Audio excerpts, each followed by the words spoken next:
The South Central Cartel has signed up as Def Jam's newest West Coast rap act. When we done this new album, Russell Simmons let us go in the studio and do exactly what we wanted to do. The G's on the Move video, a shootout broke out at the video where 5 people got shot and 1 person deceased. He called me pissed. I mean, when I say pissed, this was the start of me and his bad relationship. You and Russell Simmons. Right. First of all, before all of this occurred, we received documentation from, at the time, was Havoc and Prodigy, right? Saying that we stole their name. But remember, me and Prodigy has been Havoc and Prodigy since like 87, 88. And 2 little bitty young dudes, probably maybe that tall, right, run up on me because I got on a linked chain and had a big Havoc on it. Because that's the one he spoke about in his book, I believe. Right, and then talking about something, we got shook. Outside of LA, what were some of SEC's biggest markets? Streets everywhere. Okay, so pretty much streets. Yeah. We wasn't a radio type of friendly group. No, not at all. They didn't, even when Gangsta Love came out, right? Actually used the same beat from Gangsta Love on one of his big songs. Correct. Tell me where. Okay, there it is. Okay. That's the one with Spice One. Give it to me. Ice-T and MC8 from Compton Most Wanted. Okay. That song, the original song was called West Coast Massacre. Okay. That's why Pac say you can't fuck with the West Coast Massacre because when I hollered at Pac about getting on the song, because me and Pac had already been hanging out already. We was kind of cool, you know what I mean? We did an interview together with Sherry Carter at the Marriott at another Jack the Rapper when Pac called me in on the interview when he was getting interviewed by Sherry Carter, and that's when I would pull out the SEC poster that he was on that album. He was always cool with me, man. Yeah, give me a good Pac story. Wow. Good Pac story. I took Pac to the Spice One video, Trigger Gas No Heart. He was leaving the studio and Spice had the last verse, so I was going to pick Spice up. And I took him to the video and found out that he didn't know about it, and he was looking for the Hughes brothers, and that's when he wound up the Hughes brother situation. So Met them motherfuckers at this spot. He didn't even know they fired him until he read the paper. And so it was pretty much my fault for taking it. Wait, so you drove Pac to the Spice One where he had the whole Hughes We brothers? was at Larrabee Studio on shit. Santa Monica. Hey, that's there. Yeah, you got some exclusive shit right there. We was at Larrabee Studio on Santa Monica. Ice, Pac had just did his verse. Ice-T was actually in the booth when I said I'm finna go get Spice because 8 was on his way and he was shooting the video of Straight Up Menace the next day. Wake yo. One brother was all beat up and all of that, and I asked him, why you leave your brother? Why you run and leave your brother? You asked it's me, yeah. That's what's up. Yeah. If me and my brother was in a fight, right, and a bunch of dudes come around here right now, and then one of us is finna run and go nowhere. We're gonna get back to back, and we're gonna take our ass whooping together. Yeah. Period. I don't give a period. No disrespect to how that happened, but I'm saying what me and my brother would have done. Tell me about the whole Mobb Deep thing and how that came about. Anyway, we down there for Jack the Rapper. It was around 92, 93, right when the album came out. Okay. For Juvenile Hell. So we out there, we chilling, whatever. We used to fuck I heard this story before. We used to fuck with Lil Dap. And you know, the group home, Malachi, Nutcracker, Lil Dap, Premier, Guru, that was like our team. So we all together chilling out there, whatever, we getting drunk or whatever, chilling, hanging out, whatever. So now, I see these dudes. Now, I heard about these dudes, the South Central Cartel. South Central Cartel. Yes. I heard about them. I seen them in the magazine one day. I'm like, Havoc and Prodigy in the magazine. Like, months before Jack the Rapper, seen these niggas. So now we drunk at Jack the Rapper. We got our. Don't turn them in. We got our, you know the little weapons we had on the cover of the album? Yes. The little sticks with the fucking knife at the end? Yes. We walking around with these shits.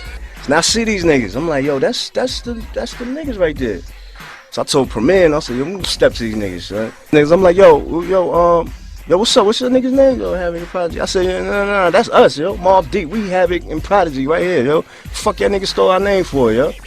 Oh, nah, it ain't like that, man. It ain't like that, man. Y'all just the East Coast and we the West Coast Havoc and Prodigy. I said, no. First of all, before all of this occurred, we received documentation from at the time was Havoc and Prodigy, right? Saying that we stole their name, right? Havoc and Prodigy. But remember, me and Prodigy has been Havoc and Prodigy since like 87, 88. You follow me? And me and Prodigy had a record called Living in a Crime Wave. It was Havoc and Prodigy before we was going and got the FCC deal. Check in to the hotel at the Marriott, and Prodigy and all them was outside because the West Coast was deep that year, so we was all congregating outside by the door. So I said, well, let me go get the keys to the room right quick. And two little bitty young dudes, probably maybe that tall, right, run up on me because I got on a linked chain and had a big Havoc on it. Big Havoc, you know, gold plate. You know, I'm a pretty boy, I want to have all the jewelry, you know what I'm saying? So I was jewelried out. And they sweated me about the name Havoc. Said, I stole your name. You stole my name. You stole my name. Yo, y'all gotta change our name, man. Nah, man, ain't no beef, ain't no problem, man. You know what I'm saying? We just y'all the East Coast, we the West Coast. They kept saying that shit. And I'm looking, right? I got my lopes on, so I take my lopes off and like looking like, damn, these is like kids to me. You follow me? And so I said, nigga, I ain't stole shit. Nigga, I'm getting, you know. And right when that happened, Guru from Gangstar. Gangstar. Pull up on him. And did some shit, you know, and calmed the little nigga situation down, okay. Right, real quick. Okay. Cause he seen me getting hostile. You remember Jack the Rapper when we used to go to that sway? Yeah. I think it was the one in Atlanta. We go there, and they were upset about South Central Cartel having the same name as Prodigy and Havoc. So we're in the lobby, and they're walking around with no shirts on, looking like they're 12 years old with Hennessy in a little Hennessy glass, and looking underage. And they run into each other, and they start saying, "Yo, motherfuckers, those are our names. We Prodigy and Havoc, fuck that." And South Central Cartel's like, "Fuck you, fuck Mobb Deep," and they were going at it. I had to get in between them and give them the logical solution to the whole thing. I said, first of all, y'all are Mobb Deep, and Prodigy and Havoc is your handle name. I said, y'all are South Central Cartel, and your Prodigy and Havoc, those are your handle names, so y'all are not called that as the name of your group. I said, Dr. Dre don't be having beef from NWA with Dr. Dre from MTV Raps, and they were like, yeah, you right. All right, it's all good. And next thing you know, we got all drunk together, smoked together, and had a blast. They became friends. Did you and Guru know each other, or he just knew something was not right? He just was a good nigga, rest in peace. Yeah, seriously. I got love for him to this day. Him and his brother Godfather, I love them. You know what I mean? Because instead of letting it progress and try to jump on with them on me, because I was by myself. And so I felt like I gave him major respect because he, you know, said they young and whatever. And, you know, me being who I am, I'm not, you know, if you can be real with me, I can be real with you. So that got squashed right then and there. So that was my encounter with them. I had some thing where they was about to fight. At the same venue? Or yeah, it was later on. Nah, man, ain't no beef, ain't no problem, man. No motherfucking group in the history of rap and nigga ever shook SCC. Say it again. It ain't no group in the history of rap, first of all, had ever mentioned or dissed SCC. It was one little guy, he was a blood guy, but it was about some 8-7 gangsters and a little gang thing. We didn't even address that because it didn't even really do shit. So let's be clear on that. Yeah. But outside of that, and this no disrespect to nobody. Of course, rest the dead. God bless the dead, definitely. Ain't nobody gonna fuck with FCC, man. Yeah. They already knew we was lyrically killers. Production-wise, we were amazing, probably sick beyond the game. And we had all these hoods backing us. That we was representing them. You get it? That was the key. We represented the Bloods, the Crips, the Mexican, the dope dealers, the pimp. Everybody that was doing something in the street that was their way of survival. FCC had a way of giving you your profit, what you do and how you did it. But we wanted them to know this is a culture. It ain't about what hood you from, because one hood represent, and then you isolate the real poverty of everybody's struggle. Because, you know, then you're talking about one blood gang. Oh, I represent the, that's cool, you can be from there. But don't single your hood out like it's the baddest. All of them bad. You get it? And that's what they love, FCC, because we made sure we didn't say you better than this, you know what I mean? You know what I mean? We just gave it up for the culture. Looting is going on in the disaster area, obviously. The jury found that they were all not guilty. Make it rough. It's past 7 years. Yeah. You good. But I don't know if I should say this. Go ahead. We all did it. the guns on the Gas We Trust album. You know, our album with all the guns. Part of the riot. Oh, damn. Hey, you can't incriminate yourself. Like you said, it's been way more than 7 years. More importantly, what do you remember? Because you guys were, and I'm asking you. Watching tanks roll through the street. Yeah.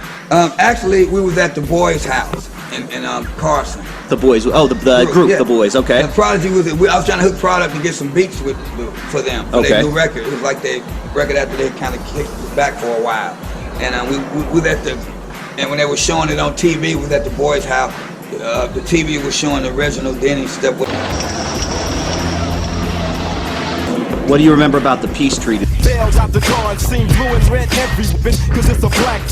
brief peace treaty. Were you guys around then? That the police played part in making sure it didn't stay. That it didn't happen, of course. Come on, man. Of course. Yeah. Just like that Banging on Wax project. They was on the same label we was on. Oh, Dangerous, right? Yeah.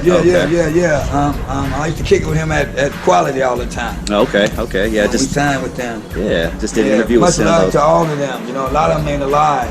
Yeah, man. Yeah, I just did an interview with Sin Loc about yes, my boy, a couple months ago. Yeah. He in the Go Hard docu-film. Oh, okay. No shit. Yeah, small I got world. everybody in that. Small world. Got over 100 interviews. A little bit. What do you remember about? And I hate using this media invented phrase, but what do you remember about the East Coast West Coast feud that basically led to the untimely deaths of Biggie and Pac?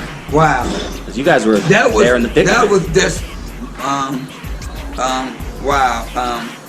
You know, man, Pac was cool. So, and the fact that I was on Def Jam and I used to go out to New York a lot because I was trying to, you know, get SEC business into the system. And I used to hang out with New York niggas that gave me love, you feel me? Like my nigga Benny Rat, rest in peace, right? Benny Rat used to take me to the hood, man, take me to all of the restaurants, go down in the basement. That's when I first started learning about blunts and shit. Benny Rat. We smoked joints in LA, right? Right, at that time. Yeah. Benny Rat used to, was Russell's little homie that he was, you know, Russell had little people here pay to come do stuff, you know, giving back to some of the niggas in the street that he knew, you know what I mean?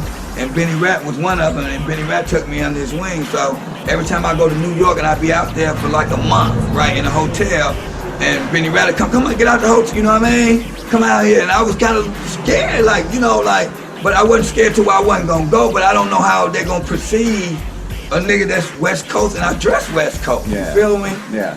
But they gave me love because of Benny Rat. That's what's up. So much love to Benny Rat, man, and you know, I enjoyed my time in New York. Like Russell laid it out for me, man. He was he took me everywhere, man. You know, every event I was in, met Fab Five Freddy out there fucking with Russell at the China Club. You know, went out there, fucked with Q-Tip. Me and Bush was in the limo, went over to Q-Tip house, he was sick out there, you know, fucking with, I was on, you know, just all of the Def Jam. Nikki D, she was the reception at the time. Me and her got cool.